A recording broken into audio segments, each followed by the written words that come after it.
Number भी join नहीं किया है।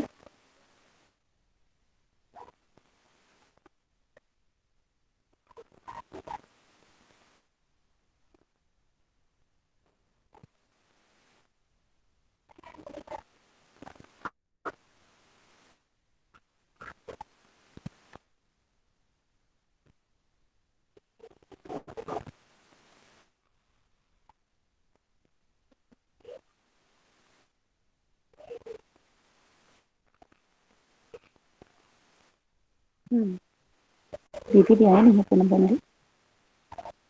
2 मिनट रुकते हैं फिर स्टार्ट करते हैं। भैया मेरी आवाज आ रही है सबको? आज तो बहुत अच्छी आ दीदी आ रही है। हाँ। हेलो। हाँ दीदी, रेखा दीदी कुछ नहीं, बोल रहे आदि थे आप? नमस्ते। आवाज आ रही है, आवाज आ रही है। जी भैया, जी भैया। तो आज पूनम जी से बात हुई थी, पता नहीं अभी कैसे ज्वाइन नहीं किया, आ रही होंगी। तो ये बात हुई थी कि हम 64 पेज नंबर से लेके 69 का थोड़ा सा पैराग्राफ यहाँ तक की उस दिन पठन हुआ था, और कुछ क्वेश्चन भी हुए थे, और एक भैया जो थे उनको अ, जीवन क्रिया को समझना था। तो आज उसको सोचे थे कि फिर से रिपीट लेंगे अपन, है ना। तो थोड़ा सार मेरे को रखने के लिए पूनम बहन जी बोली कि उस दिन तो हो नहीं पाया था, टाइम हो गया था। तो फिर मैं सोच रही हूँ अभी सार सार को स्टार्ट करूँ कि इतने पेजों में क्या मोटा मोटी मुझे बात पहुंची। आप सब लोगों ने बहुत अच्छा, रेखा बहन जी ने बहुत सुंदर एक्सप्लेन करके लिखा है, बहुत बढ़िया। सभी ऐसी प्रयास करेंगे। आज किनका पठन का है अचल भैया? आज पठन का किनका है? जी दीदी, पहले भी ना मतलब कुछ भाई बहन छूटे हुए हैं, पर आज शैलेंद्र भी आप रख पाएंगे क्या आज? हेलो। हेलो भैया, मैं हेलो भैया, हाँ नमस्ते। तो हाँ हाँ, जी जी भैया। मेरे लिए थोड़ा मुश्किल ठीक रहेगा, मेरे है। पास वो मतलब बुक्स नहीं होता है मेरे हाथ में, और बुक अच्छा बुक अच्छा। नहीं है। ओके ओके, कोई नहीं। मैं अरेंज करता हूँ। ये अच्छा, कोई स्क्रीन में कोई नहीं। रहता है, स्क्रीन में। ठीक ठीक है, नेक्स्ट टाइम आप ले लीजिएगा, कोई इशू नहीं है। मैं रचिता, थोड़ी आप देर रख में कोशिश पाएंगी? करता हूँ बाद में। जी जी बिल्कुल। ठीक है।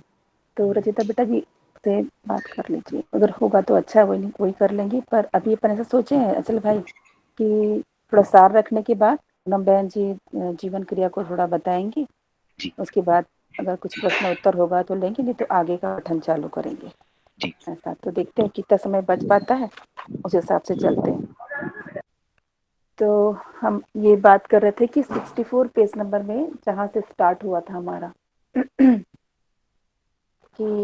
पेज नंबर 64, हाँ, कि बाबा जी जो बोल रहे हैं कि सारे झूठ की जड़ इन्हीं घोषणाओं में है। ये लाइन आई हुई है ना। तो ये झूठ की जड़ घोषणाओं में, तो घोषणा क्या, किसको घोषणा बोल रहे हैं? तो संघर्ष पूर्वक जीना है, ऐसा हम निचोड़ निकालते हैं कि जीवन से एक संघर्ष है। तो संघर्ष पूर्वक जीना है, संघर्ष से ही अस्मिता बना रहता है। ये जो घोषणा हम कर रहे हैं, तो इसी को ही बाबा जी बोल रहे हैं, सारे झूठ की जड़ इन्हीं घोषणाओं में है। तो क्या देखते हैं हम, इसी पर आधारित परिवार को अगर अपन लेते हैं, तो इस घोषणा पे आधारित तो क्या देखते हैं कि हम ये कहते हुए सुनते ही हैं कि बेटा हमने ये सब बहुत कुछ संघर्ष से पाया है, तब जाकर ये परिवार का स्वरूप दिख रहा है। कहने का अर्थ ये है कि संपूर्ण सुविधा की जो वस्तु और जो भी अपने घर में हम जुगाड़ के रखे हुए हैं, यह बता ही रहे हैं हम हर समय की इतने सारी जो सुख सुविधा जो आपको मिल रहा है, ये सब हमने ऐसे नहीं पाया है, हमने बहुत मेहनत की है, बहुत संघर्ष किया है, तब हम ये सारे वस्तु ही प्राप्त कर पाए हैं। तो ये बात हम परिवार को एक खड़ा करने में जो संघर्ष किए हैं, बच्चों को भी और आने वाले पीढ़ी को भी यही बताते रहते हैं कि संघर्ष से ही सब पाया जाता है। ये घोषणा करते हैं। तो इस तरह से हमने सब कुछ प्राप्त कर लिया, ये भी घोषणा करते हैं कि हमने इतना कुछ सुख सुविधा प्राप्त कर लिया है, देखो। तो ये भी घोषणा का ही एक प्रकार से रूप है परिवार में देखें तो। ऐसे ही अगर व्यापारी को देखें तो व्यापारी भी कहता है कि बहुत संघर्ष से पाया है मैंने सब चीज की, जो मैंने मंजिल पाई है ना, ये मैंने बहुत संघर्ष से पाया है। तो अर्थात वो संघर्ष पूर्वक जीना को ही वो भी बोलता रहता है कि संघर्ष पूर्वक जीना, ये भी घोषणा करता रहता है। भले वो शोषण, द्रोह, विद्रोह, संघर्ष कहाँ पर होता है? इसी में संघर्ष होता है कि हम संबंध में शोषण करते हैं, है ना, द्रोह विद्रोह करते हैं, युद्ध युद्ध जैसी भावना होती है, विरोध जैसी भावना होती है, कंपटीशन की भावना होती है। यही सब संघर्ष का ही मेन मुद्दा है अंदर में। सबको लगता है बहुत ताकत से इस चीज को खड़े कर रहे हैं, किसी किसी के ऊपर खड़े होना चाहते हैं, कोई मुझसे ऊपर ना जाए, उसी में वो लोग ताकत लगाते रहते हैं। तो इस प्रकार से व्यापारी जो वर्ग है वो भी यही घोषणा करता रहता है। फिर अगर अपन दादी शिक्षा में जाएंगे तो शिक्षा में तो और बुरी हालत है। शिक्षा में देखिए तो हम पूरी शिक्षा में बच्चों की मानसिकता में क्या बनाते हैं, बच्चों की शुरुआत से ही हम उस विशेष बनने का उसमें गुण डालते हैं। उसकी जो मानसिकता में ये शिफ्ट करते रहते हैं कि तुमको विशेष बनना है ना, तुमको ऐसा नहीं रहना बेटा, तुमको विशेष बनना है। सबसे श्रेष्ठ बनने की भावना उसके अंदर शिफ्ट करते रहते हैं। वो सबसे श्रेष्ठ, सबसे टॉप में बनना चाहता है अपने आप को। तो इस तरह से उसकी जो भावना है वो कहाँ जाती है, लाभोन्मादी दृष्टिकोण में। ये सब हम टीचर्स लोग सारे जितने भी हैं वो सभी बच्चों की मानसिकता में क्या शिफ्ट कर देते हैं, लाभोन्मादी दृष्टिकोण। बस बच्चा भी उसी दृष्टिकोण से आगे बढ़ता है, इतना नंबर पाऊंगा तो ये सब्जेक्ट मिलेगा, ये नंबर पाऊंगा इस सब्जेक्ट को पढ़ूंगा तो ये कंपटीशन फेस करूंगा, ये कंपटीशन फेस करूंगा। तो ये मतलब पूरा दृष्टिकोण जो है ना, हमने क्या शिफ्ट कर दिया है, लाभोन्मादी दृष्टिकोण। इससे वो पैकेज तक चला जाता है। उसका जो भी शिक्षा, चाहे वो डॉक्टर बनना चाहता हो, चाहे वो इंजीनियर बनना चाहता हो, सभी का दृष्टिकोण क्या है, कितना पैकेज है। तो ये भी घोषणा करता है कि मैं सफल हो गया, कि मैंने इतना पैकेज का आखिर जॉब पा लिया, मेरा बेटा सफल हो गया। माता पिता भी निश्चित, बच्चा भी निश्चित कि मुझे एक जॉब मिल गया। तो ये झूठ नहीं तो क्या है, बाबू जिसको बोल रहे हैं, ये झूठ नहीं तो क्या है, इसी में दबा पड़ा है मानव। उसके बाद भी वो घोषणा करने से चूक नहीं रहा है ना। तो जैसे मानव कहता है कि शरीर शास्त्र को पढ़ के, जैसे ये भी सुने कि मतलब जब वो शरीर शास्त्र को पढ़ा है, आगे से बुक में लिखे हैं, जब वो एंथ्रोपोलॉजी पढ़ता है ना, शरीर विज्ञान पढ़ता है, तो केवल वो शरीर का अध्ययन करता है। शरीर का अध्ययन करता है मतलब बॉडी के पार्ट्स वार्ट्स ये सब चीज पढ़ता है। उसके बाद क्या घोषणा करता है कि मैंने मानव का अध्ययन कर लिया, है ना। तो ये भी एक प्रकार से कितना बड़ा झूठ है, ऐसी घोषणा हम करते हैं। उसी को बाबा जी से बताया है कि ये सारा चीज जितनी भी घोषणाएं हैं ये सब झूठ के दम पर ये सारी घोषणा करते हैं। अस्तित्व का अध्ययन किए नहीं है और अस्तित्व पर शासन को सोचते हैं, सैन को बाबा जी ने लिखा है। तो ये सब डिंगे की बात ही कर रहे हैं, हम सब यही बात करते हुए सुनते हैं और करते भी हैं। तो ये सब डिंगे की बात है, ये बाबा जी ने यहाँ पर लिखा है। तो इसको कैसे करना है, अस्तित्व का अध्ययन कैसे होगा। अस्तित्व का अध्ययन तो बिना अस्तित्व सह अस्तित्व को समझे बगैर अस्तित्व का अध्ययन कोई कर ही नहीं सकता। तो हम तो सह अस्तित्व को नकार दिए हैं, तो कहाँ से अध्ययन होगा। विनाश की दिशा में पहुंचे जाए देखो अभी। तो ये अध्ययन हुआ कि नहीं हुआ, इसको तो ऐसा नहीं जांचना पड़ेगा, सोचना पड़ेगा। तो ये बात यहाँ पर अपन इस पेज में पढ़े हैं, है ना। आखिर गलती कहाँ हो गई, इस सब चीज को अपन देखते हैं तो इस प्रकार से लगता है बाप रे क्या गलती हो रही है, बहुत गलती हो रही है। तो ये गलती गलती कहाँ रह गई, इसे ही ध्यान में दिलाने के लिए ये बीच में बाबा जी ने क्या किया, जीवन क्रिया बताया। अचानक आप लोग को लगा होगा जीवन क्रिया अचानक कैसे आ गया, पेज नंबर कौन से पेज नंबर में आया है जीवन क्रिया, हाँ ये पेज नंबर 64। 64 में। हाँ 64 में वो अचानक से एकदम जीवन क्रिया को शिफ्ट किया वहां पर, है ना पेज में। ये जीवन क्रिया अचानक लिंक से हट के ऐसे कैसे अचानक से आ गया, इसलिए आया कि जो गलती जो हमारी इतनी हो रही है, ये गलती आखिर हो कहाँ रही है। तो देखेंगे तो गलती हो रही है हमारे भीतर, यानी कि जीवन की क्रियाओं को हम नहीं समझते हैं, इस कारण से ये गलती हो रही है। जो आज जीवन क्रिया को पूर्णदेव जी बताएंगे ही। हमारी दृष्टि प्रिय हित लाभ से न्याय धर्म और सत्य में शिफ्ट करना है। सारी संवेदनाएं नियंत्रित व्यवस्थित हो जाएंगी और हम व्यवस्था की ओर बढ़ने लगेंगे और प्राप्त भी करेंगे। तो अस्थिरता अनिश्चयता से स्थिरता और निश्चयता को प्राप्त करेंगे। यही व्यवस्था का सुख है, इसको हमको प्राप्त करना है। कैसे प्राप्त करेंगे, जब तक हम जीवन क्रिया को नहीं समझेंगे, अपने अंदर नहीं झांकेंगे। अपने अंदर झांकने से क्या दिखेगा, अपनी जीवन की क्रिया ही दिखाई देगी। तो इसी को बाबा जी बीच में जीवन क्रिया को डालें कि ये जीवन क्रिया में ये सब क्रियाएं होती हैं, इसको भी थोड़ा देखना है। तो जो हम आज तक नहीं पाए हैं, क्या नहीं पाए हैं, आगे हम देखते हैं कि सार्वभौमता की बात बाबा जी कह रहे हैं कि इसका प्रमाण न तो धर्म गद्दी में मिला और न ही राजगद्दी में मिला। आगे के पेज में बाबा जी ने राजगद्दी और धर्म गद्दी को भी बताया है। और चार मसाले की बात भी बाबा जी ने कही है। क्या चार मसाले की बात कही है, द्रोह विद्रोह शोषण युद्ध। तो तो सारे जो जितने भी धर्म गद्दी और राजगद्दी है सब इसी के आधार पे है। सब ताकतवर बनना चाहते हैं। और ये भी लाइन लिखे हैं कि और ये कहा कि दोनों गद्दी इस तरह से रिक्त हो गई। रिक्त हो गई का मतलब मैं बैठूंगा होड़ मचा हुआ है।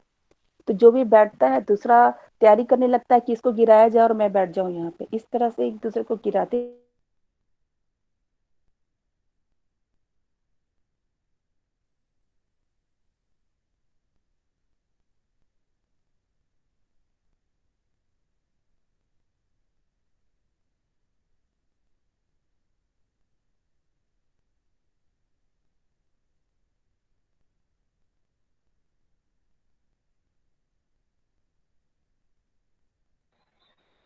हेलो सुचिता दीदी, आपकी आवाज नहीं आ रही। आवाज नहीं आ रही है।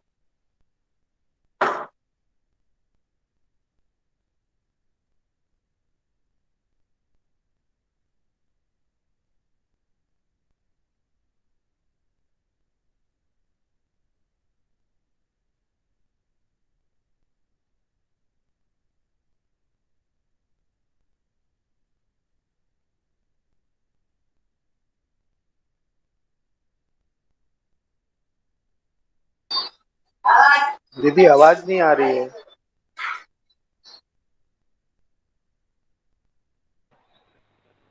जी सुचित्रा बहन जी फिर से लेफ्ट हुई हैं और वो ज्वाइन करेंगे फिर से। कई बार नेटवर्क प्रॉब्लम हो जाता है। रीजॉइन करने से फिर से नेटवर्क आ जाएगा।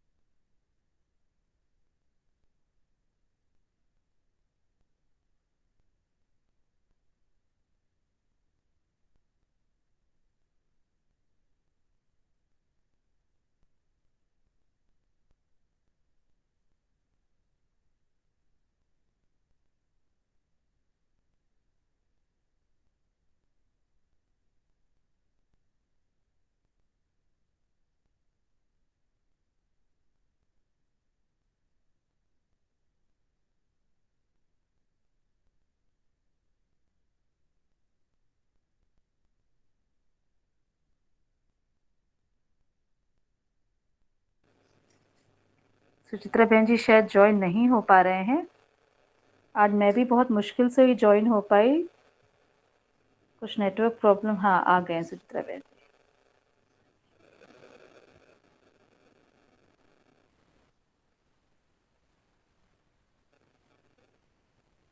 हाँ सुचित्रा बहन जी।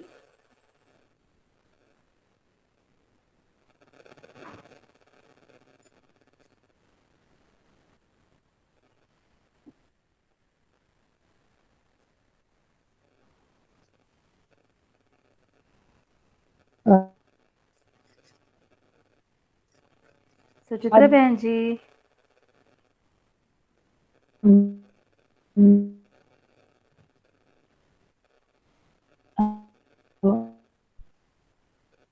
Hello hello. हाँ बहन जी। हाँ पूनम बहन जी आवाज आ रही है? हाँ अभी आई। क्या हो गया पता नहीं। ये फोन ही नेटवर्क बीच में गया, पता नहीं कहाँ चला गया। तो ठीक है, थोड़ा सा बचा था उसको खत्म कर देती हूँ फिर आप थोड़े से। तो ये यहाँ तक की बात हो गई थी कि हमको क्या करना पड़ेगा, अपने को जांचना पड़ेगा, तभी जाके हम पा पाएंगे क्या समझदारी को पा पाएंगे, समझदार हो पाएंगे। ये बात बाबा जी ने यहाँ पर कही है। तो बाबा जी बोल ही रहे हैं कि झूठ से ज्यादा झूठ झूठ से जीने में ज्यादा कठिनाई है, सच्चाई में बहुत आसान है। और ऐसा अपन देख ही पाते हैं, है ना? और जांच के देखेंगे क्या हम संबंधों में निर्वाह कर पाते हैं। जांचने का मुद्दा तो है ही। तो प्रिय ही लाभ समानता का आधार हो नहीं सकता, है ना। न्याय धर्म सत्य के आधार पर ही तुलन होने से समानता का आधार का स्वरूप दिखाई देता है। बहुत सुंदर बात बाबा जी ने कही पर भी कि न्याय हमको संबंधों की व्याख्या के अर्थ में पहचानने के बाद ही समझ में आता है ना। ये बहुत सुंदर बात कह करके ये बात को मैं विराम देती हूँ कि बहुत सुंदर की बात है। तो आगे हम चलते हैं कि जीवन की कुछ टूर्नामेंट भी रखेंगे थोड़ा सा।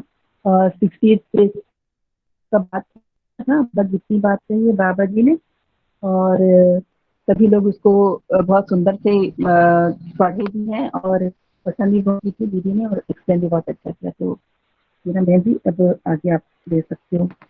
मेरी आवाज पहुंच रही है ना सबको? जी बहन जी, बढ़िया से आई अभी।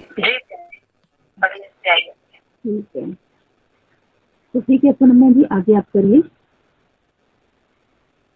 जी, बाकी पूछ सकते हैं लोग से क्या? तो मैं वही सोच रही हूँ सुचित्रा बहन जी, 8:20 हो चुके हैं और जीवन क्रिया रखें या फिर पठन रखें, इसको मैं चयन नहीं कर पा रही हूँ। आप सब क्या सोचते हैं इस पर, है ना? सबका एक विचार ले लें क्या? ठीक है, बिल्कुल ले सकते हैं, ले सकते हैं पूनम बहन जी, सब भाई बहन से पूछ सकते हैं। दीदी जैसा आपको ठीक लगे। जीवन क्रिया रख दीजिए दीदी एक बार।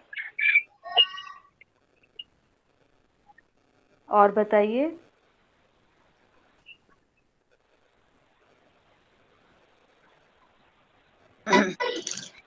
हाँ ठीक है दीदी, जैसा आपको लगता है हाँ जीवन दीदी, क्रिया जीवन रखना है क्रिया ही तो रख। बेटर। जैसे आपको सही लगता है दीदी, वैसे ही करवा दीजिए।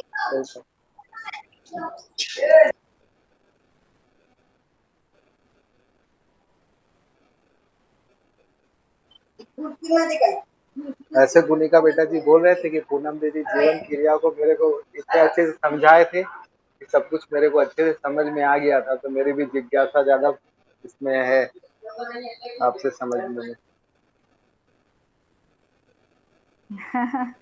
नहीं नहीं, ऐसी कोई बात नहीं है।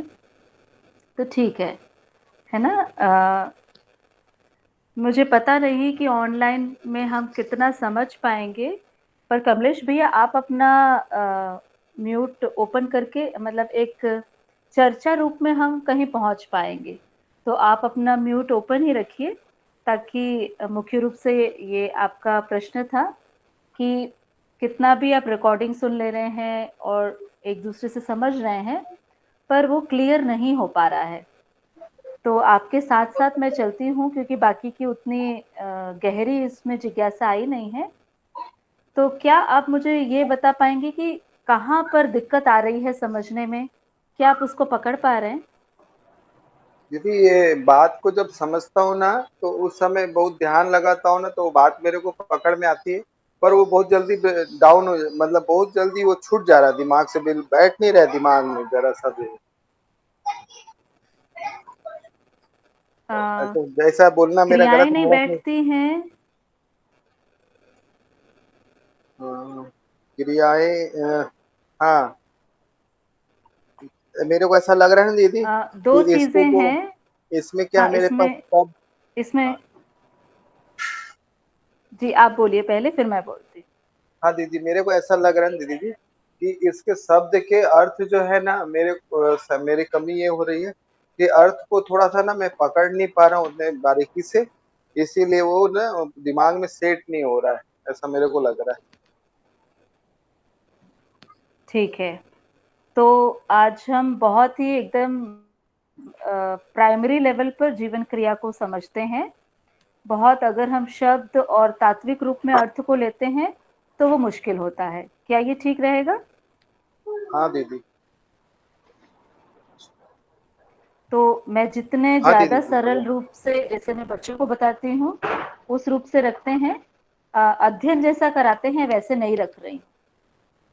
ठीक है बढ़िया भैया? दीदी जी। हाँ हाँ तो दीदी। आप और मैं साथ साथ चल रहे हैं। तो जब हम जीवन की क्रियाओं को समझ रहे हैं, उससे पहले हमें ये समझना है कि जीवन एक गठन पूर्ण परमाणु है, जो अणुबंधन और भार बंधन से मुक्त है और आशा बंधन से युक्त है। जैसे हम पानी को लेते हैं, वो वहां पर एक परमाणु और अणुओं का बंधन है। 2 हाइड्रोजन और 1 ऑक्सीजन मिलकर पानी बनता है, वहां पे अणुओं का बंधन है ना? उस डिफरेंस को हमको पहले समझना होगा। और जीवन में क्या है, हर मनुष्य कोई भी कार्य क्यों करता है, किस आशा से करता है?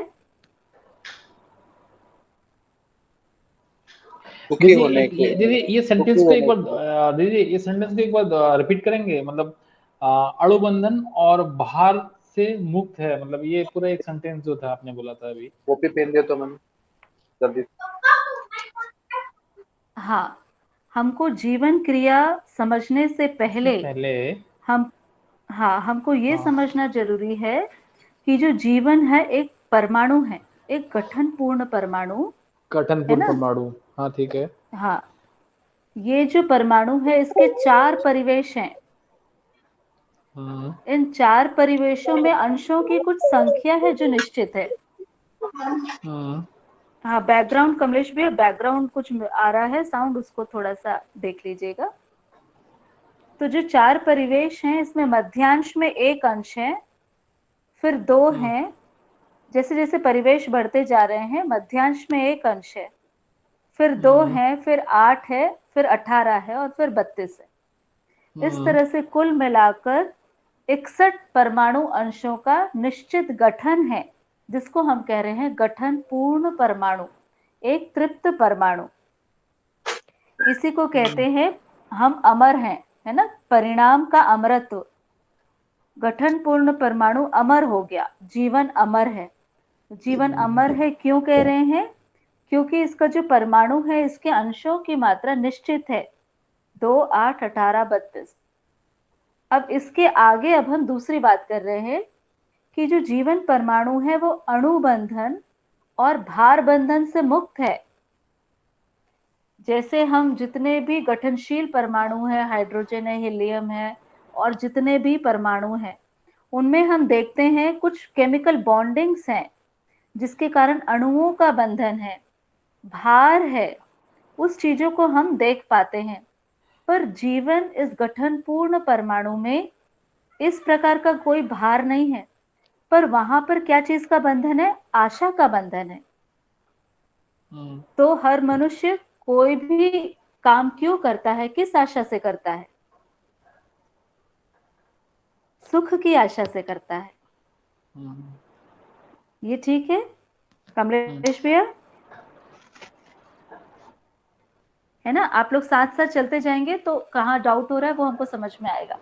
जैसे अभी तो आपने कहा कि ये गठनशील परमाणु है, हाइड्रोजन परमाणु गठनशील है, और ये वाला मतलब गठन परमाणु है, मतलब इसमें ये पूर्ण है, मतलब जी 2, 8, 16, 32, 2, 8, 18, 2, 8, 32 और 32, हाँ मध्यांश में 1। एक, हाँ 1, 2, 8, 18, 32, ये पूर्ण है। ये पूर्ण है, इसमें ना अंश बाहर जाते हैं ना अंश अंदर आते हैं। ये तृप्त हो चुका है परमाणु, इसीलिए कहते हाँ हैं इसका परिणाम तृप्त का परमाणु, अमृतत्व हो चुका है।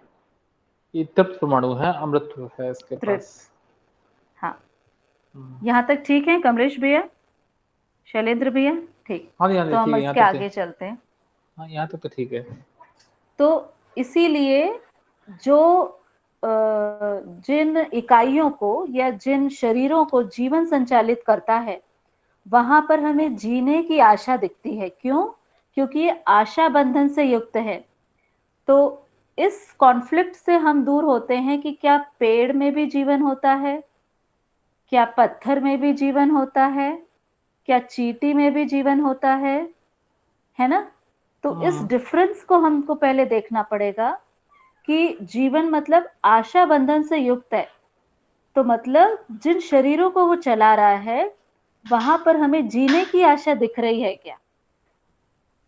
जहां जहां जीने की आशा दिख रही है, जो मानव के संकेत को मतलब जीवन के संकेत को पहचान ले रहा है, वहां पर आप बताएंगे कि उस शरीर को जीवन संचालित करता है।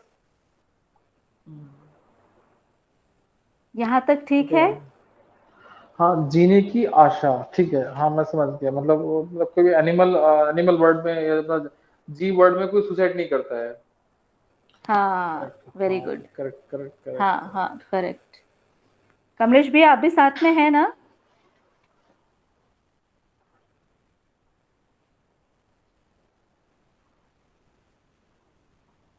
कमलेश भैया आप साथ में है?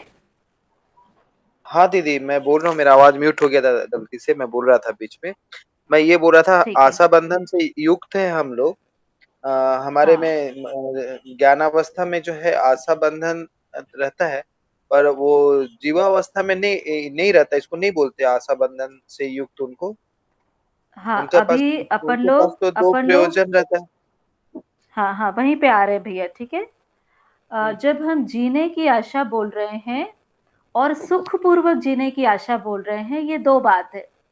जब हम अच्छा। जीने की आशा बोल रहे हैं तब हम जीवावस्था की बात कर रहे हैं, और जब हम हम्म, सुखपूर्वक जीने की बात कर रहे हैं वो हम ज्ञानावस्था की बात कर रहे हैं। अच्छा। ठीक है यहाँ तक? हाँ ठीक है। दीदी। हाँ, तो जीवन मतलब जहाँ आशा बंधन है, वो आशा बंधन जीव जानवरों में जीने की आशा के रूप में दिखता है, और वो आशा बंधन मनुष्य में सुखपूर्वक जीने की आशा है। इसीलिए मनुष्य रोटी कपड़ा मकान या जिंदा रहने वाली चीजों से सिर्फ जिंदा नहीं रहना चाहता, वो सुख चाहता है, और सुख की आशा में फिर सारी क्रियाओं को हम समझेंगे। यहाँ तक ठीक है? बढ़िया। हाँ दीदी।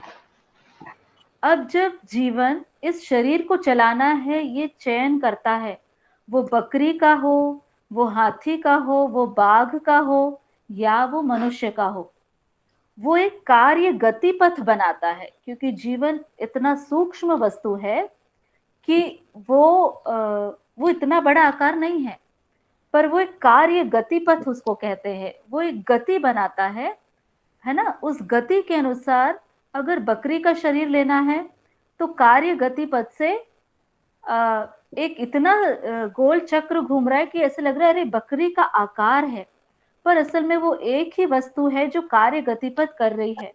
जैसे पंखा, पंखा जब तेजी से घूमता है तो हमें दिखते नहीं कि उसके 3 ब्लेड हैं, ऐसे लगता है एक ही चीज तो है जो घूम रही है। तो उसी प्रकार से एक जीवन जिस शरीर को चलाना है, उस शरीर के आकार का कार्य गतिपथ बनाता है, जिससे हम कहते हैं हम जीवंत हैं, वो जिंदा है, उसकी ज्ञानेंद्रियां कर्मेंद्रियां चल रही हैं। ये कैसे बोलते हैं? जीवन एक कार्य गतिपथ बनाता है। क्या यहाँ तक ठीक है? हाँ दीदी। बढ़िया। बढ़िया। अब इसके आगे चलते हैं। जीवन में तदाकार तद्रूप होने की व्यवस्था है। तो ये दोनों शब्द आपके लिए नए हो सकते हैं। तो तदाकार का मतलब है जीवन जिस शरीर को चलाएगा उसके आकार का हो जाता है, और हम जब देखते हैं तो ऐसे लगता है शरीर ही तो जीवन है। दिखता ही नहीं कि जीवन जीवन उस आकार में आ चुका है। हमारा जो दृष्टि है वो दिखता नहीं है। पर जब वो मृत्यु हो जाता है तो हमें लगता है कुछ था इसमें।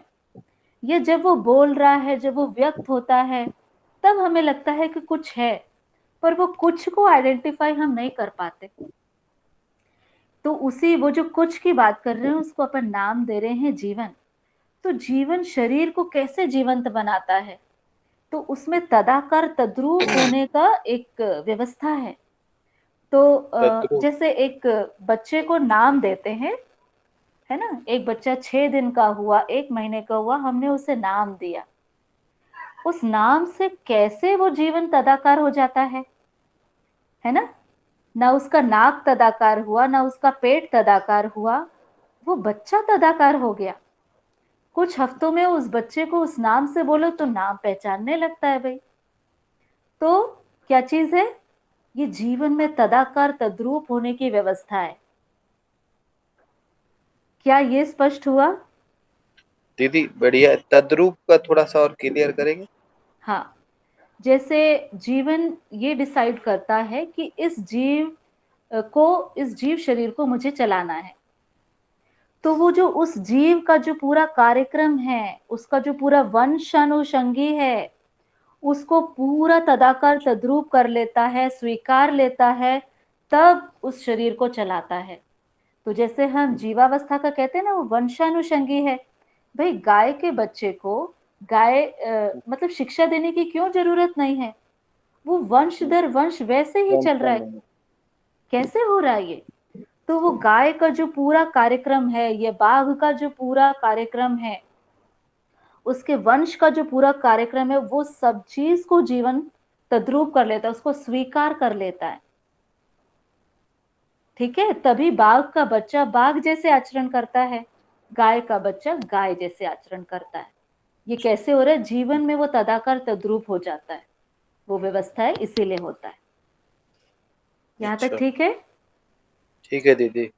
ठीक है, अभी हम है ना अभी हम पूर्व की ही बात कर रहे हैं, जीवन की। हमने एक दीदी परमाणु एक सेकंड। दीदी तदाकार मतलब ऐसे बोला है जैसे जो जीवन जिस शरीर में है उस शरीर को जैसा व्यवहार करना है वो वैसा व्यवहार शुरू कर देता है।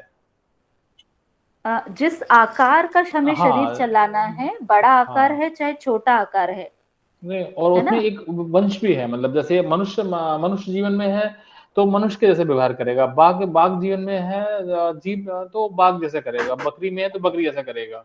हाँ, वंश तक। हाँ हाँ, मतलब समझ वंश होने से तक। पहले, ज्ञान होने से पहले।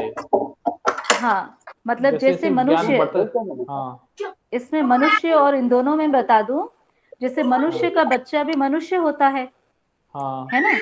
और उसको अपने ज्ञानेंद्रियां कर्मेंद्रियां मतलब जो स्वतः क्रियाएं हैं, हम्म जैसे है ना मल मूत्र कैसे विसर्जित होता है या प्रजनन क्रिया कैसे होती है, ये हम्म मनुष्य को सिखाने की जरूरत नहीं है, हम्म है ना?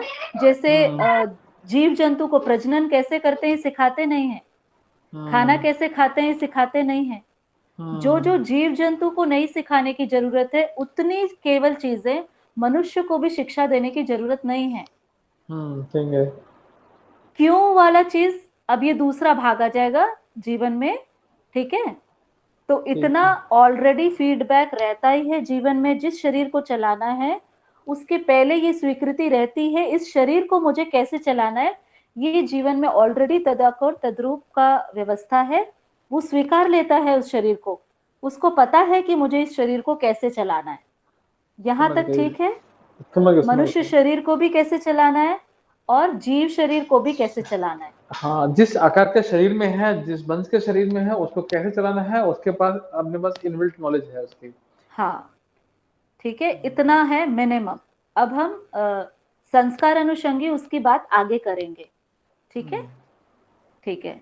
अब दूसरी बात, अब हम ज्ञानावस्था में आ जाते हैं। तो ज्ञानावस्था में हम देखते हैं जिस प्रकार से हमको लाइट चालू करनी है, तो लाइट का एक स्विच है ना, स्विच से पास होकर वो बल्ब तक जाता है। ऐसे ही जीवन और शरीर के बीच में एक स्विच है जिसको हम बोलते हैं मेधस तंत्र। वो मेधस तंत्र एक ट्रांसमीटर है, एक बीच का वस्तु है। जीवन भी अपनी सूचनाएं उसमें छोड़ता है और शरीर वहां से रिसीव करता है।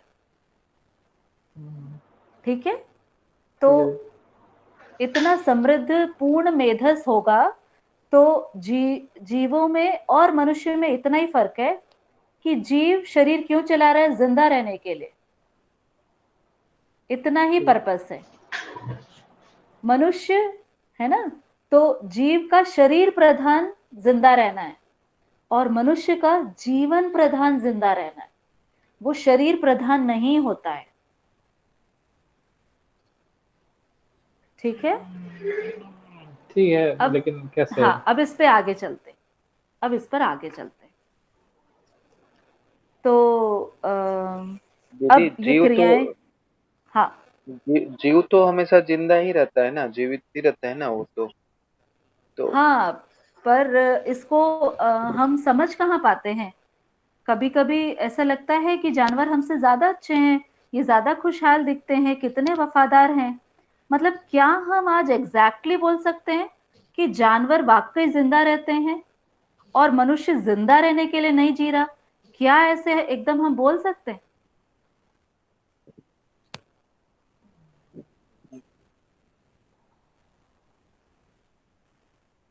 हाँ ऐसे दीदी हम एक बार और। मैं ये कह रही हूँ भैया कि हमारा अध्ययन क्या इतना हो चुका है कि हम ये एकदम पिन पॉइंट कह पाए कि ये जो जानवर है ये जिंदा रहने का ही काम कर रहा है, ये खुश नहीं है ना, इसको शिक्षा नहीं चाहिए, इसे विश्वास नहीं है, क्या और जीवन मतलब और ज्ञानावस्था मतलब जो जीवन प्रधान जीता है, ये हमारा क्लियर अभी एकदम स्टडी नहीं हुआ है। जिस दिन ये स्टडी हो गया उस दिन मनुष्य जीवन प्रधान जिएगा, मतलब जीने के लिए जिएगा, न्याय धर्म सत्य के अर्थ में जिएगा। अगर न्याय धर्म सत्य पूर्वक हमारा दृष्टि नहीं हुआ है, इसका मतलब अभी जीवन ज्ञान के लिए ये स्पष्टता हमारी नहीं बनी है।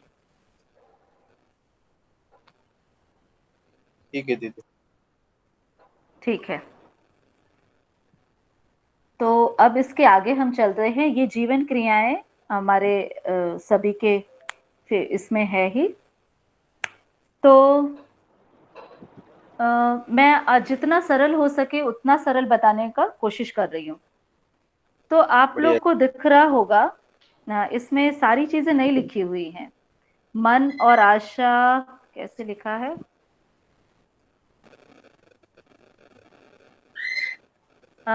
इसमें आप दूसरा कुछ लाइए जिसमें मन, वृत्ति, चित्त, बुद्धि, आत्मा है ना, वो लिखा हो, ऐसा कुछ है। डिस्प्ले कौन कर रहे हैं? अचल बेटा जी। जी दीदी वो है, लेकिन वो ना इंग्लिश में है, हिंदी में ना यही वाला अभी मिला मुझे। तो इसमें ना यहाँ पे अच्छा, मन, चित्त, ओके, बुद्धि, आत्मा ठीक और है। जी ओके, आशा नहीं लिखी हुई है, अच्छा यहाँ लिखा है लिखा दीदी, है। ओके, लिखा है मैंने नीचे। देख लिया। यस, हाँ, मैंने ठीक से नहीं देखा। तो अभी हम आशा से शुरू कर रहे हैं, ठीक है। अब ये चीजें आपको खुद में महसूस करनी है। मनुष्य सुख की आशा में कोई भी कार्य, कोई भी व्यवहार, कोई भी विचार करता है, क्या ये दिखता है स्वयं में कि दुख की आशा में करते हैं? सुख की आशा में। ये सुख की आशा कहाँ हो रही है? जीवन में। समझ। देखिए, शरीर के किसी अंग में हो रही है क्या? अच्छे से जांचिए। हमारे नहीं विचार में होती हो है। रही दीदी।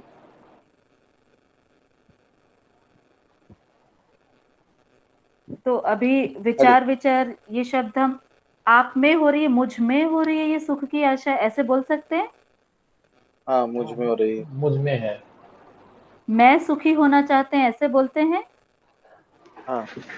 ठीक है, तो ये मुझ में हो रही है सुख की आशा।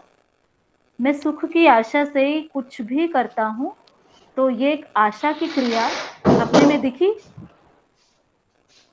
है ना।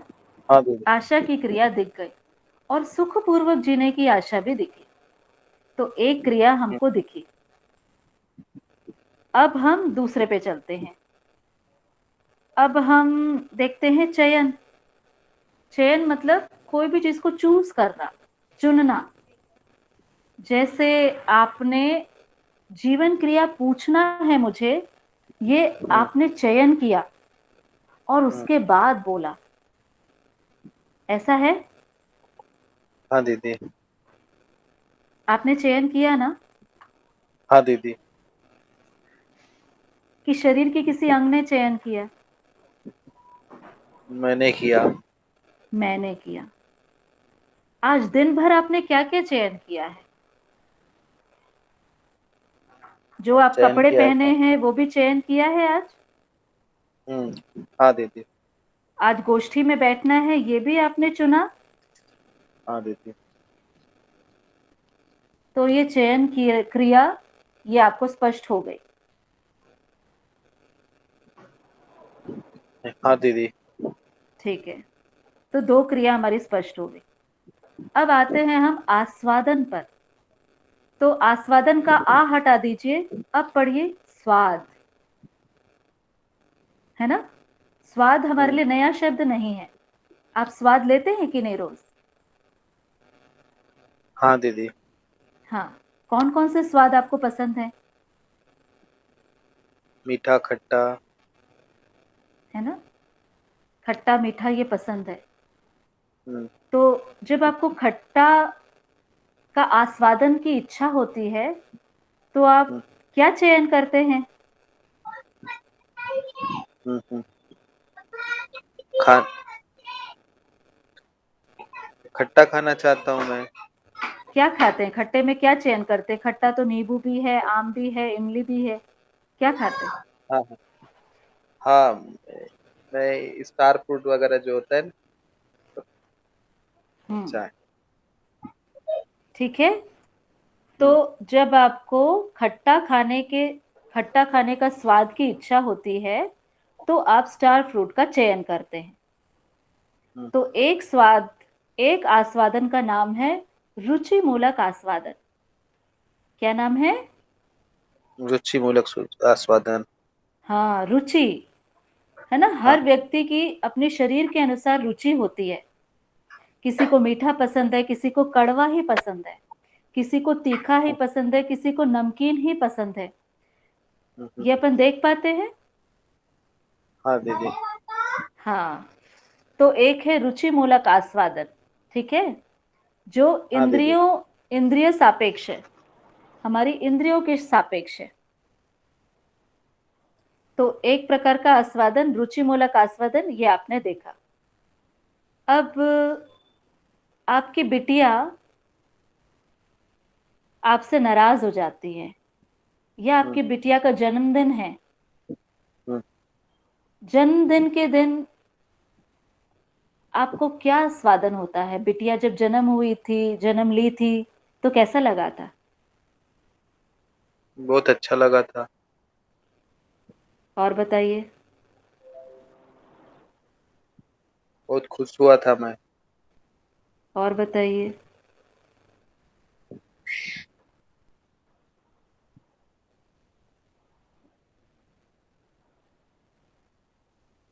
बस दीदी इतना ही। आपने जो बोला उसका स्वाद मिला क्या? वो फील किए आप? हाँ हाँ दीदी। है ना। तो एक आस्वादन जो आपने इंद्रियों से लिया, चख कर लिया, सूंघ कर भी स्वाद लेते हैं ना, क्या खुशबू है। हाँ दीदी। कोई अच्छी चीज आप देखते हैं तो भी स्वाद लेते हैं ना, वाह क्या बढ़िया चीज है। हाँ हाँ। जब आप सुनते हैं अपने बच्चों की आवाज, वो पापा जी कहते हैं, प्यार से बोलते हैं, तो सुनकर भी आस्वादन लेते हैं ना। हाँ हाँ, तो ये सब रुचि मूलक आस्वादन थे, है ना, जो हम सुनकर, चख कर, सूंघ कर, देख कर, छू कर लेते हैं। बच्चों को प्यार करने की इच्छा होती है हमें, तो हम उन्हें पकड़ लेते हैं। ये रुचि मूलक आस्वादन है, ठीक है। अब हम, हाँ। जो मैंने दूसरे आस्वादन की बात की, आपकी बिटिया का जन्म हुआ, वो खुशी को बयान नहीं कर सकते, हम्म, उसको केवल फील कर सकते हैं। बिटिया का जन्म हुआ, क्या आपने उसे जीभ से चखा? नहीं नहीं चखा ना। नहीं नहीं। अच्छा, जिनकी आंखें नहीं रहती हैं, जिनके हम्म, कान में सुनाई नहीं पड़ता होगा, हम्म, क्या वो भी भाव को फील करते होंगे अपने बच्चों के साथ में? स्पर्श से। मान लीजिए कोई स्पर्श भी नहीं कर सकता, मान लीजिए आपकी बिटिया आपसे दूर है ना, हम्म, या हम्म, आपके श्रीमती जी आपसे दूर हैं, हाँ क्या उनकी दूरी के बाद भी कुछ कनेक्शन बनता है, कुछ फीलिंग आती जाती है? हाँ आती है ना दीदी। हम्म, है ना। एक भाव हाँ। को अपन महसूस करते हैं, ना आंखों हम्म, से देखा, ना कान से सुना, ना चखा, ना सूंघा, ना स्पर्श किया, पर फिर हम्म, भी महसूस किया। इसको एक आस्वादन बोल रहे हैं। दूसरा आस्वादन मूल्य मूलक आस्वादन। मूल्य मतलब अच्छा। भाव, भाव को मैंने महसूस किया। हम्म, ये दिख रहा है ना अपने में। हाँ दीदी। ठीक। अब तीसरे प्रकार के आस्वादन की बात कर रही हूं, जिसका नाम है लक्ष्य मूलक आस्वादन। तो बचपन से अपन लोग नौकरी के लिए पढ़े, है ना, कभी हम्म, कोई चीज सही लगी, फिर आपको मध्यस्थ दर्शन का एक प्रस्ताव भी मिल गया कि भाई सब हम्म, मनुष्य का एक लक्ष्य होता है ना। हमारा लक्ष्य केवल जिंदा रहना नहीं है, हमारा लक्ष्य समाधान है। अब जैसे जैसे आपकी स्वीकृति बनती जाती है ना, देखिए आपका तो पूरा परिवार मध्यस्थ दर्शन के अध्ययन में लग गया है, तो मुझे समाधान पूर्ण होना है ना, मुझे समझदार बनना है, ये लक्ष्य कितने देर तक याद रहता है? हमेशा। क्या इसका स्वाद भी लेते हैं? हाँ।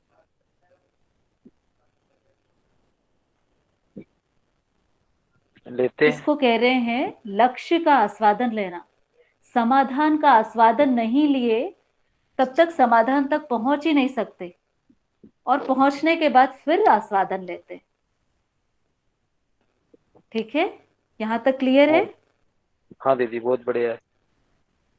तो सुख की आशा में आपने आस्वादन लिया, आस्वादन के परिप्रेक्ष्य में आपने चयन किया, ये सब कुछ आपने सुख की आशा में किया, तो ये हो गई एक मन की क्रिया। ठीक है? हाँ दीदी। इसका नाम है मन। अभी हम बहुत स्थूल में चल रहे हैं, पर हमको समझ में आ जाएगा। अब हम इसका नाम ये जितने आप दीदी मन बोले आप, ये अभी जो हम लोग ये आस्वादन की क्रिया पढ़े, उसमें अब हम लोग जो है ये अपना रुचि मूलक, मूल्य मूलक और लक्ष्य मूलक जो है आस्वादन पढ़े। इसमें मन कहाँ आया? ये क्रिया कहाँ हो रही है बोलेंगे तो जैसे आप कहाँ रहते हैं तो आपका कोई एड्रेस है ना? मन में हो रही है क्रिया। हाँ, इसका नाम है, उसको नाम दिए हैं मन। अच्छा, ठीक है। हाँ ठीक है। हाँ, अब जैसे हम परिवार में रहते हैं, आपका कोई नाम होता है ना, आप कुछ अच्छा काम करते हैं, तो क्या वो केवल आपकी वजह से होता है कि उसमें पूरे परिवार का भागीदारी होता है? क्या बोले दीदी? आपके परिवार में मान लीजिए आपकी बिटिया ने कुछ अच्छा काम किया, हाँ, तो उसमें बिटिया का ही श्रेय था कि पूरी परिवार की वजह से बिटिया ने कुछ अच्छा किया, पूरे परिवार की वजह से अच्छा किया, है ना? तो उसी तरीके से जीवन की जितनी क्रियाएं हमको दिख रही है ना, ये एक परिवार है, ये आपस में गुथे हुए हैं, है ना? तो अभी मैंने एक क्रिया बताई, पर उसका परछाई या उसका प्रभाव, बाकी सब क्रियाओं का प्रभाव भी उसमें है, उसको हम आगे समझ रहे हैं। ठीक है, ये कैसे अंतर संबंधित है इसको भी समझेंगे, पहले एक एक करके समझ रहे। जैसे आपके परिवार में मान लो 10 लोग हैं, तो अभी 10 लोग को अलग अलग समझ रहे हैं, फिर आपस में उनका संबंध भी समझेंगे। हाँ। बाकी सब बोर तो नहीं हो रहे? नहीं दीदी जी, नहीं दीदी जी, बहुत बढ़िया से चल रही थी दीदी। बहुत बढ़िया है दीदी, बहुत बढ़िया। हाँ दीदी, बहुत ही अच्छा लग रहा है, बहुत अच्छा लग रहा है। बहुत अच्छा लग रहा है, हम लोग को बहुत अच्छा समझ में आ रहा है। ठीक है, तो अब हम आगे चल रहे हैं। जैसे हाँ, कहा के भैया, हाँ कमलेश भैया, ये मन में तीनों क्रिया, मन की बात हो रही थी, और सभी जो है वो जुड़े हुए, गुथे हुए जीवन में ये चल रही थी चर्चा। हाँ, तो अभी हम परिवार जीवन क्रिया का जो परिवार है उसके अलग अलग सदस्यों को समझ रहे हैं, फिर आपस में इनके संबंधों को भी समझेंगे, अंतर संबंध को। अब हम आते हैं तुलन में। आप जब सब्जी भाजी, एक सेकंड, जैसे अभी जो ये मन की क्रिया है, आपने कहा था कि एक बार बीच में ये सब इंद्रिय प्रधान है, मतलब यहाँ जो आस्वादन है सिर्फ इंद्रिय प्रधान है, मतलब नहीं भैया, हमने 3 आस्वादन की बात करी, उसमें जो पहला है रुचि मूलक आस्वादन, वो इंद्रिय प्रधान है, इंद्रिय सापेक्ष है। ओके, है ना? बाकी दोनों नहीं है। बाकी दोनों नहीं है, बाकी दोनों जीवन प्रधान है, वो उसमें शरीर का रोल मिनिमम है। रुचि मूलक आस्वादन में मुख्य रूप से शरीर का ही रोल है। ठीक है, ठीक है। तो ठीक, अब हम आगे चल रहे हैं कमलेश भैया, है ना। आप हाँ जब दीदी। सब्जी भाजी खरीदने जाते हैं तो मान लीजिए आपको प्याज चाहिए, 1 किलो प्याज, तो सब्जी वाला कैसे तौलता है उसे? 1 किलो का बाट रख करके, 1 किलो का इसका बाट रख मतलब करके। 1 किलो का बाट एक तरफ और 1 किलो प्याज एक तरफ। हाँ। इसका मतलब तुलना करने के लिए, तौलने के लिए उसने दो वस्तु का उपयोग किया, है ना। वो केवल हाँ, प्याज अगर ले तो वो ये नहीं कह सकता अच्छा इतना प्याज हो गया भैया 1 किलो का आप ले जाओ। आप क्या कहेंगे? नहीं, आप इसको तौलिए। ठीक है, तो तुलना मतलब जब भी तुलना हो रही है मतलब दो वस्तु है साथ साथ। ठीक है, हाँ तो दीदी। हाँ, तो अब दो वस्तु है, तो आपको मीठा पसंद है, रेखा बहन जी को क्या पसंद है?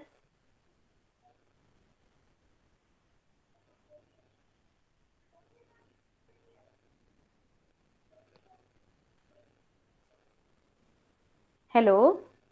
हाँ दीदी। हाँ, मैं ये कह रही हूँ अभी हम तुलन क्रिया को समझ रहे हैं। जैसे हाँ, हाँ। आपको कुछ पसंद है, किसी दूसरे को आपके परिवार में वो पसंद नहीं भी हो सकता ना, हाँ। है ना। आपको पसंद है गोष्ठी में बैठना, हाँ। आपको वो प्रिय लगता है, एक तुलन हाँ। का नाम है प्रिय लगता है। आपके बच्चों को अच्छा नहीं लगता तो क्या कहेंगे? अप्रिय लगता है। तो प्रिय और अप्रिय का तुलना होता है। पहला ये चीज, क्या ये दिखा आपको? हाँ दिखा। आपको जो प्रिय है वो आप करते हैं, आपको जो अप्रिय है वो आप नहीं करते हैं। हाँ, ये फर्स्ट है। हाँ। ठीक है, अब हाँ दूसरा दीदी। है, अब दूसरा है हित। आपको जो हित मतलब स्वास्थ्य सापेक्ष, है ना, जो मुझे स्वास्थ्य के लिए ठीक लगता है वो मैं करता हूं। अब आपको जो स्वास्थ्य के लिए हितकारी लगता है आप उसे करते हैं, जो अहित है उसको नहीं करते। ऐसे है? नहीं करते। ये दिखता है ना आपको अपने में? हाँ दीदी। हाँ, अब प्रिय हो गया, हित हो गया। अब आते हैं हम लाभ में। आपको जिस चीज में ज्यादा लाभ मिलता है वो काम करते हैं, और जिसमें कम लाभ मिलेगा वो काम नहीं करते हैं।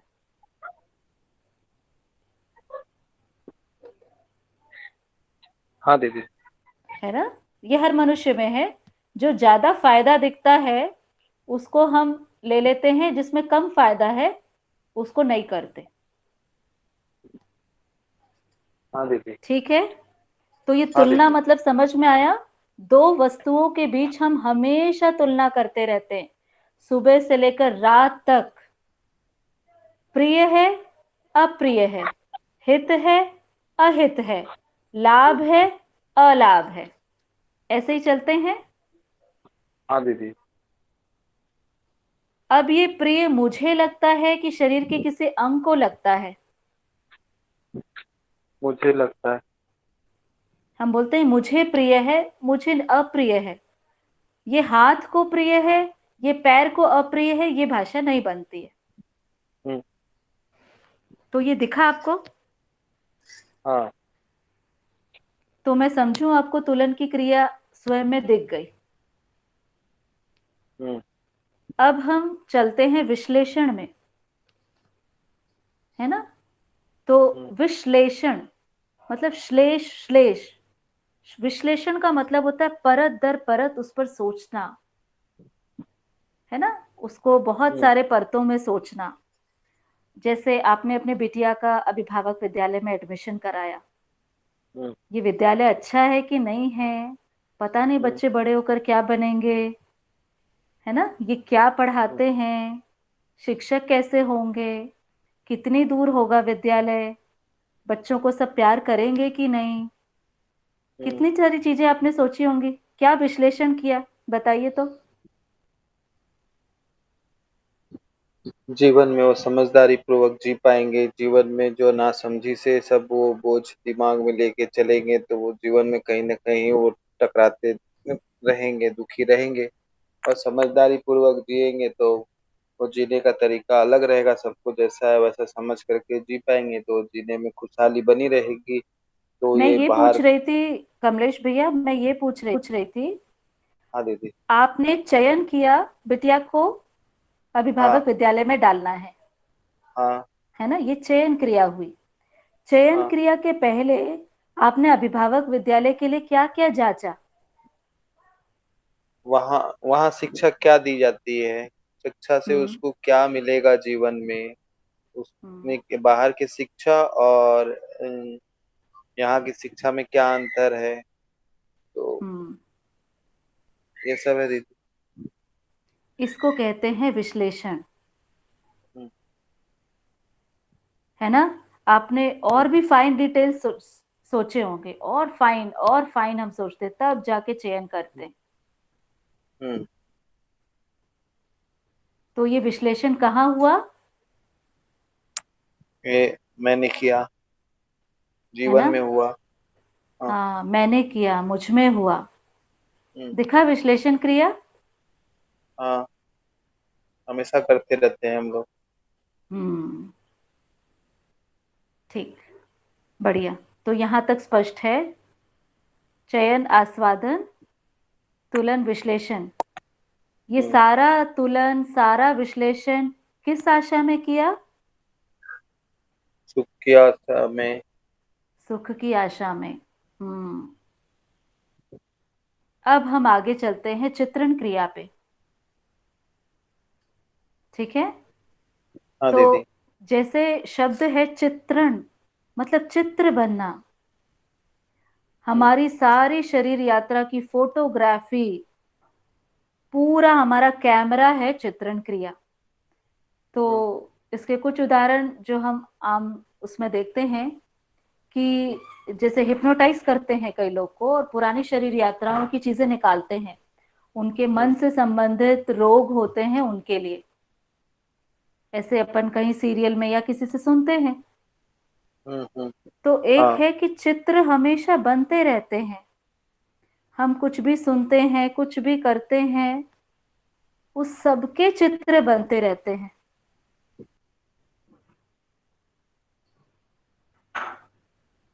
अपन लोग कभी मंगल ग्रह गए हैं?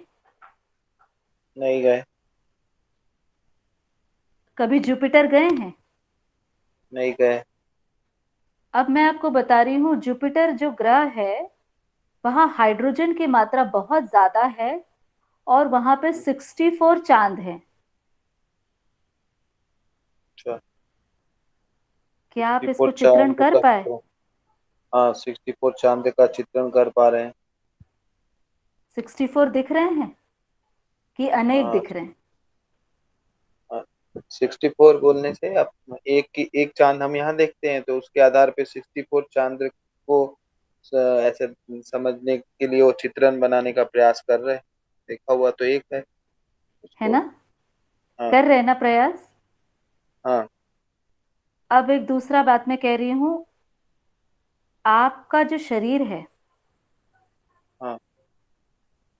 और आप हैं, हम्म, ये दोनों अलग अलग हैं। हाँ, आप अलग एक अलग है। सूक्ष्म आप एक सूक्ष्म शरीर के रूप में अपने आप को देखिए और हम्म, शरीर अलग देखिए। शरीर सोया हुआ है, वो चित्रण करिए। हम्म, और मैं शरीर से कोई अलग वास्तविकता हूं, एक सूक्ष्म शरीर के रूप में। हम्म। चित्रण कर देख पा पा रहे हैं? देख पा रहा हूँ। हम्म तो चित्रण की क्रिया आप में हो रही है, ये आपको दिखा? हाँ। हमारे पास यही एकमात्र औजार है समझने के लिए, अनुभव प्रमाणिकता के लिए। जितना भी अध्ययन होता है, अगर वो आपके चित्रण में ऐसे हम थोड़ा समय देते हैं, 2 बार पढ़ते हैं, 4 बार पढ़ते हैं, 10 बार पढ़ते हैं, चित्र अपने आप बनते हैं। यही मनुष्य की खासियत है, वो भाषा को सुनते साथ चित्र बनाता है। हम्म, ना आपके पास पेंसिल है, ना आपने कलर चलाए, पर आपके चित्र सब बनने लग गए। क्या चित्रण क्रिया आपको स्पष्ट हुई? हाँ दीदी, बढ़िया हुई। ठीक है, तो चित्रण, तुलन, विश्लेषण, चयन और आस्वादन, है ना? तो अभी हाँ। तुलन में हमने क्या बात करी? प्रिय अप्रिय, हित हाँ। अहित, लाभ अलाभ, है ना? हाँ। तुलन में और 3 होते हैं जिसकी बात अभी हमने नहीं की है, क्योंकि वो समझदारी के बाद हमें दिखते हैं। अच्छा। हाँ, न्याय धर्म इसीलिए सत्य। हाँ, इसीलिए अभी हम कहेंगे हमारा आधा तुलन होता है 4.5 क्रिया में, है ना? रुचि मूलक मुख्य रूप से जीते हैं, मूल्य मूलक, लक्ष्य मूलक ये अभी सूचना मिली है, इसका आस्वादन बहुत लंबा समय तक नहीं होता है। तो ये 4.5 प्रक्रिया के संयुक्त रूप में अब हम इसको इंटरकनेक्शन देखते हैं, ठीक है? जैसे अब चित्रण क्रिया को हम इच्छा से पहचानते हैं, तो चित्त में इच्छा हुई चाय पीना है ना? अभी शरीर द्वारा कुछ नहीं हुआ, बोला भी नहीं है, अभी केवल ये जीवन में ही हो रहा है। इच्छा हुई चाय पीना है, हाँ, तुरंत चित्रण बना, चाय, गरम गरम चाय, ठीक है, चित्र बन गया। पहले भी चाय पी है, उसका आस्वादन आ गया, रुचि मूलक आस्वादन। नहीं, अदरक वाली चाय अच्छी है, नहीं नहीं इलायची वाली चाय अच्छी है, नहीं नहीं ब्लैक टी अच्छी है, ये क्या हुआ? विश्लेषण हो गया। फिर तुलन हुआ, प्रिय है कि अप्रिय है, कौन सी है? नहीं, अदरक वाली ज्यादा प्रिय है। हाँ, फिर चयन हुआ कि चलो भाई अब बोल देते हैं, बेटा जी मुझे अदरक वाली चाय पीनी है। तो इन सभी क्रियाएं साथ साथ हो रही है, ये आप देख पाए? हाँ। देख पाए ना? हाँ दीदी। ठीक है, तो यहां तक हो गया 4.5 क्रिया में रहना, जिसमें हम भ्रम की स्थिति में शरीर को ही जीवन मानते रहते हैं। शरीर से कोई बोल रहा है तो लगता है शरीर ही बोल रहा है, वो कोई चीज है, मुझे उसके लिए काम करना है, मुझे उसे सुखी करना है। ये ध्यान में नहीं जाता, क्योंकि जीवन दिखता नहीं, जीवन समझने वाली चीज है, ठीक है? हाँ दीदी। तो अब हम चलते हैं चित्त में। तो ये चयन और आस्वादन हो रहा था मन में, तुलन और विश्लेषण हो रहा था वृत्ति में, चित्रण और अभी हम साक्षात्कार बोलेंगे, है ना? चिंतन यहां पर शब्द नहीं उपयोग करेंगे, यहां पर हम उपयोग करेंगे साक्षात्कार, ठीक है?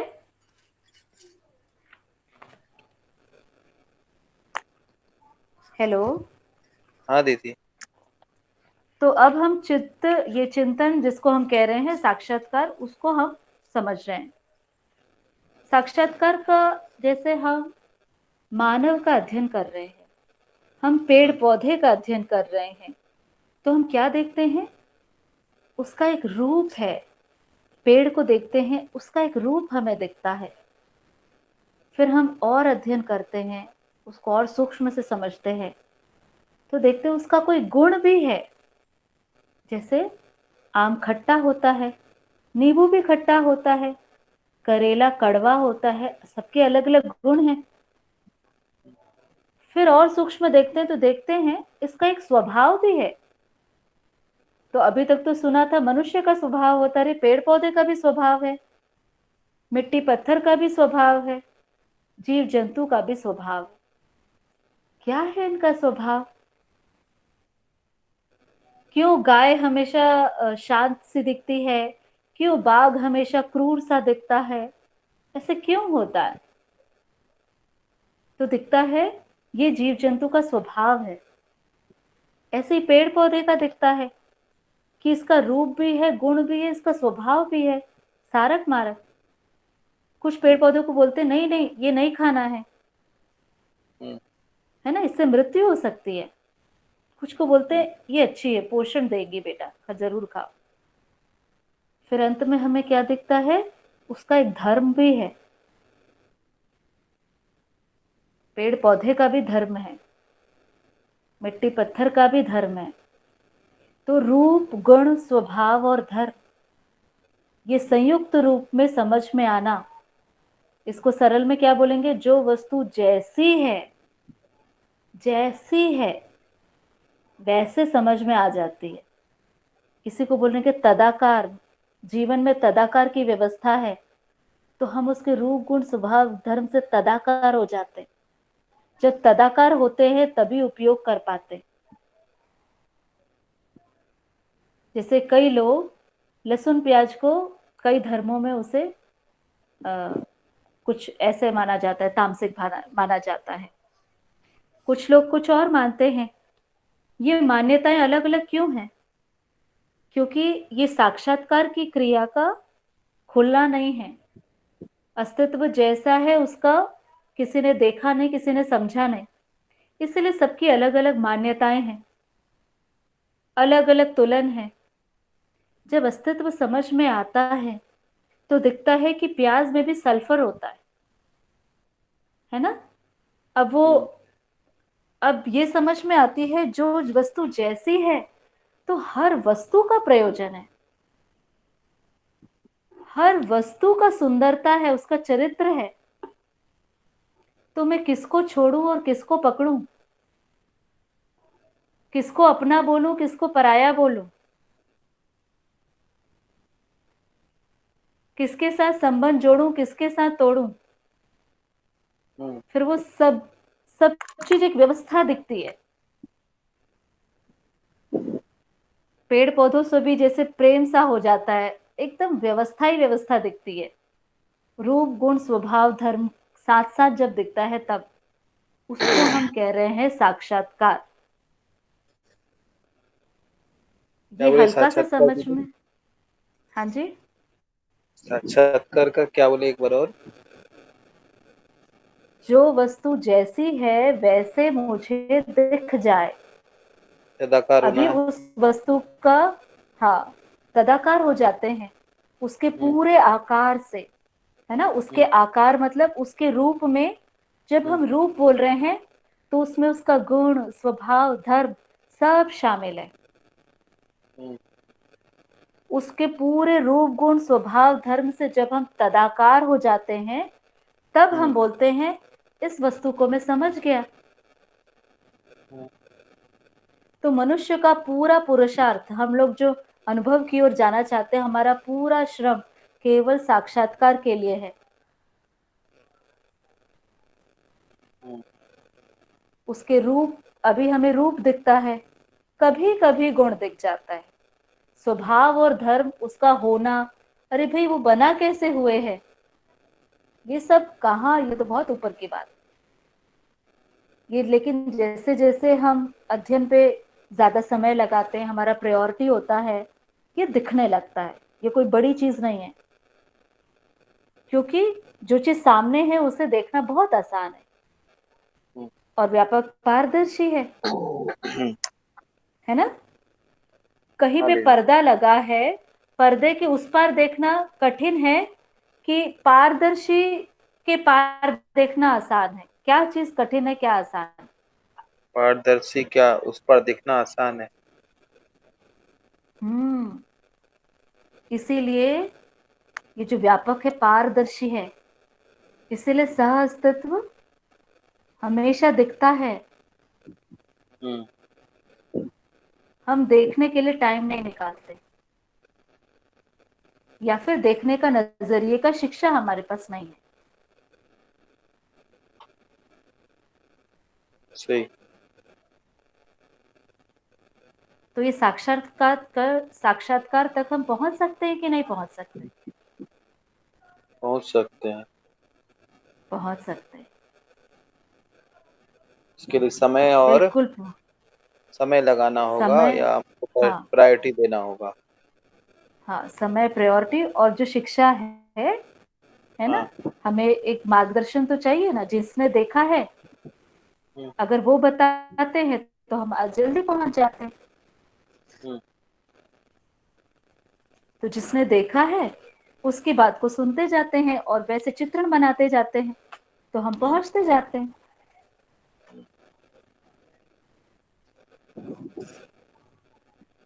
क्या हम यहीं तक रोकें? हाँ, बढ़िया दीदी। दीदी मैं ये बोल रहा था, आप मेरा एक प्रस्ताव था कि आपने हमको अभी बताया जो क्रिया के बारे में, मैं हमारा इसमें बहुत अच्छा समझना हुआ है, और अभी तक मैंने इसके लिए समझने के लिए लास्ट शिविर जो किया था, ये 10 क्रिया समझने के लिए ही स्पेशल मैंने पूरा शिविर करने का सोचा था। फिर भी मेरे को बैठा, अभी मेरे को अच्छा समझ में आ रहा है। तो मैं ये जो मेरे पास से उतर रहा, तो मेरे को ऐसा लग रहा है कि आप ना इसमें से ना क्वेश्चन हम लोग या अपने को ऐसा कुछ क्वेश्चन दो जो कि हम इसको ऐसा रिवाइज करें कि और क्लियरिटी हमारा बने। आप व्हाट्सएप के माध्यम से ही सही कुछ क्वेश्चन ऐसा हमको जैसे मोनिका बेटा जी लोग के इसमें कॉपी में मैं देख रहा था, कुछ एक उनके उनका किया हुआ था, वो भी निकाला था कल में। तो ऐसा कुछ रहेगा तो और अच्छा समझ में अच्छा बैठेगा, ऐसा मेरे को लग रहा था। तो इसमें आप 3 होमवर्क जो भी चाहे कर सकते हैं। जो भी इच्छाएं आ रही हैं उसको नोट डाउन करिए। एक अपना दीवार में ही एक पेपर चिपका लीजिए, क्योंकि हमेशा खोलता भी नहीं है कोई नोटबुक। इच्छा, विचार और चयन, इन 3 के कॉलम बनाइए। जितनी इच्छाएं हो रही हैं वो इच्छाओं को अगर आप देख पाए हैं, क्योंकि ये तो है कि अनंत होती हैं, है ना, पर अगर आपने देख पाए हैं, इच्छाओं के कॉलम में लिखिए आज ये इच्छा हुई। हाँ, अच्छा, फिर ये मैंने चयन किया, ठीक है, फिर ये विचार आया। इन 3 के बस आप कॉलम बनाइए। अपन शरीर मूलक से जीवन मूलक की ओर आगे बढ़ते जाते हैं। फिर हम आगे की एक्सरसाइज बताएंगे कि साक्षात्कार तक कैसे पहुंचे। इसकी एक्सरसाइज फिर हम आगे बताएंगे। अभी ये इतना हो जाए, मैं जीवन हूं और शरीर को चलाता हूं। मैं जीवन हूं और शरीर को चलाता हूं। मैं एक क्रिया हूं, मैं एक चयन क्रिया हूं, मैं एक विश्लेषण क्रिया हूं। ये तो पहले पकड़ में आए।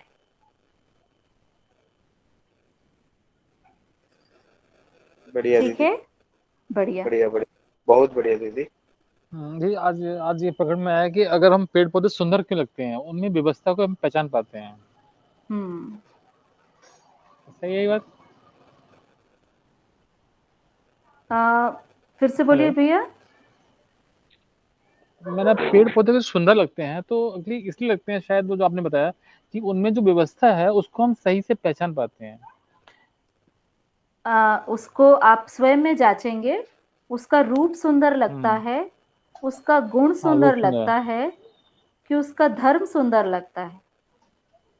नहीं, जैसा है वैसा पहचान पाते हैं। जैसे पत्ती का क्या काम है, तने का क्या काम है और फूल का क्या काम है, वो सब अपने अपने अलग अलग दिखता है। मतलब ठीक बात है। अगर हम इनके उपयोगिता से पहचानते हैं तो निश्चित रूप से हम एक व्यवस्था को देखते हैं। बिल्कुल ठीक। Thank you. तो हाँ, बहुत बढ़िया। तो आज हम यहीं पे सभा समाप्त करें क्या? हाँ दीदी। जी दीदी। तो बोध और अनुभव को हम अगली उसमें लेते हैं, बहुत अच्छे से लेंगे। ठीक है दीदी। ठीक दीदी।